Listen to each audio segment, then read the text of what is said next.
Hi, about a year ago I built this bandsaw and it's turned out to be a really good bandsaw and I use it all the time. It's my favorite bandsaw and quite a few people have built copies of this bandsaw and they're pretty happy with it too. So I think I've got this bandsaw building thing figured out. Now I've already got 3 bandsaws, but I decided to build another one because I wanted to experiment with bandsaw building. So this is the frame of the new bandsaw. It's going to be a bit of an experiment because I'm trying all kinds of things to try to make it easier to build a bandsaw and see what I can get away with. Because I already know I can build a really good one, so now is how fast and how easy can I build one. So in this video I'm going to cover building the frame of this bandsaw, and then I'll make more videos for other aspects of building this bandsaw. So enjoy the show. The lumber I'm using for making the bandsaw frame is all from some recycled IKEA shelves. And here I'm just putting a straight edge on one side so I can trim that into pieces that I need.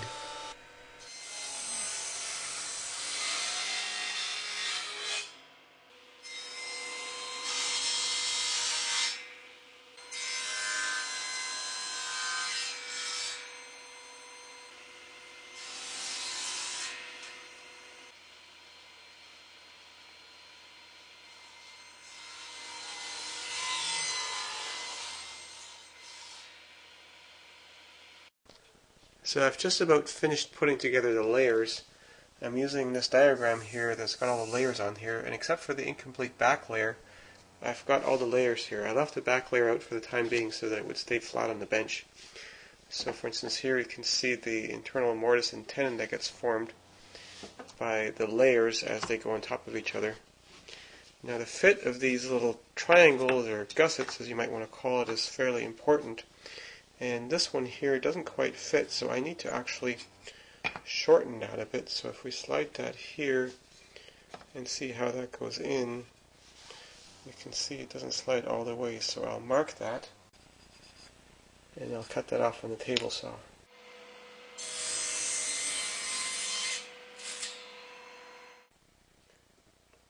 So now that fits in, and the pieces are nice and flush.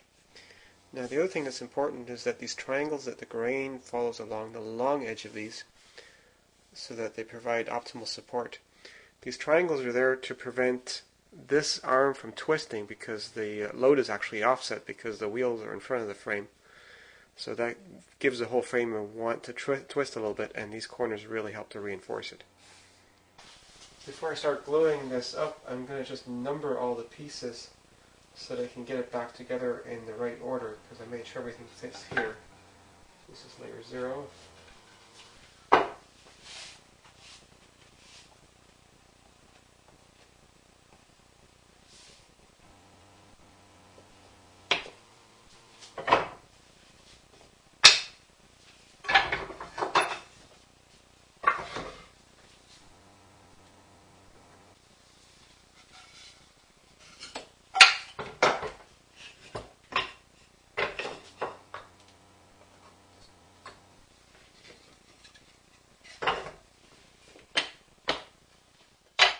I'm now ready for the first glue joint. I'm just using these 2 vertical pieces as spacers, and these are 2 horizontal parts here.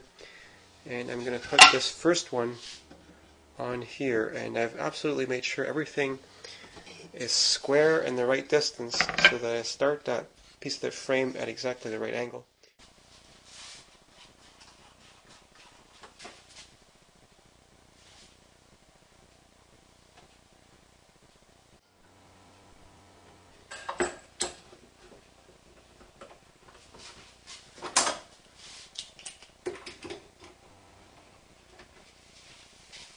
Now I just need to wait for those first joints to dry. Now with the clamps removed, I've got basically just a simple C-frame. Now so far I still have a fair bit of flex in here, and that I can get a fair bit of twist like this.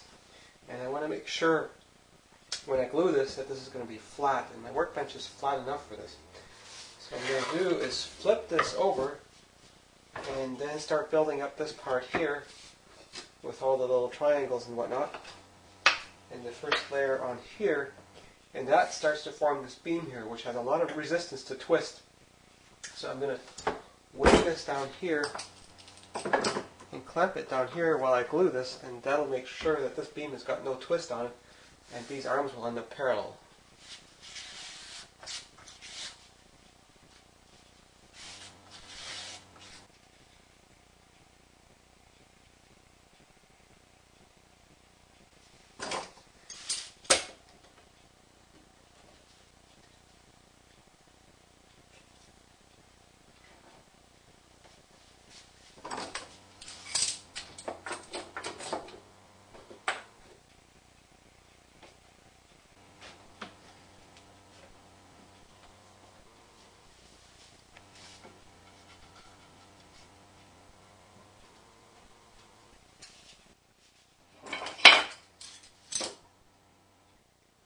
So I have the first 3 layers of the post glued together, and I've got the weight and the clamp here to make sure the arms are parallel, and lots of clamps.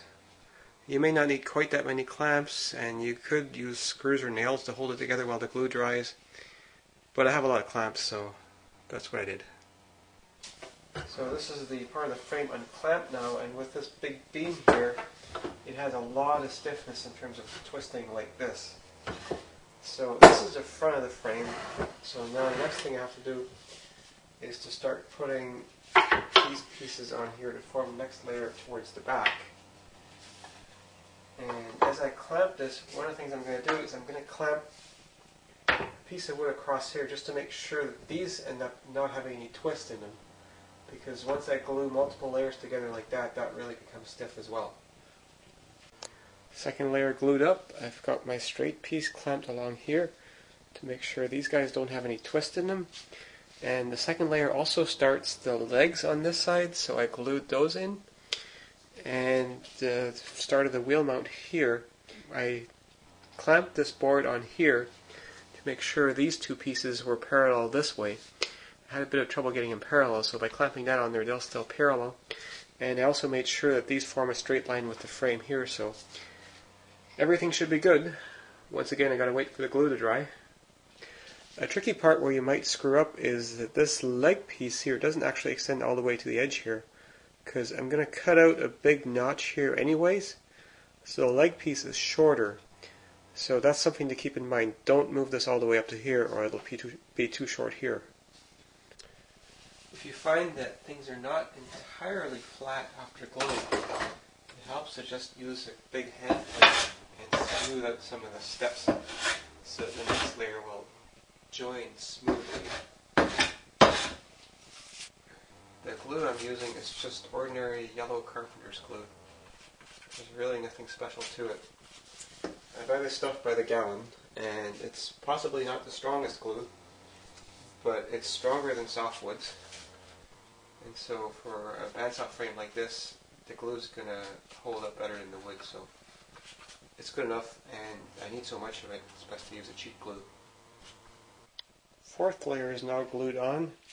I've had to do a little bit of flattening around here, so lots of shavings, because the wood wasn't all consistently the same thickness. Now, in terms of strength, this frame would probably be strong enough already, but I need another layer to complete this double mortise for the wheel mounts on the top, and on the bottom I need more width just to mount the table to, so I might as well add a whole complete layer. So finished gluing up all the layers, I added a partial layer on the back just to give me a little bit more area for mounting stuff here, and plus it needs to be wider down here for the motor mount. Now there's another member that goes along here, but I didn't glue that in because the bottom wheel mount has to be screwed in from the bottom here. And once I put those pieces on here, it becomes very difficult to come in and drill. So I decided to leave those off and glue them in afterwards once I have the wheel mount holes drilled in here. I'd like to trim the frame down a little bit after it's built. Big bandsaw is handy for that, but if you don't have one, you could use a circular saw or even a hand saw. And here's flattening the left side of the frame. The other edges, unfortunately, I have to use hand tools for.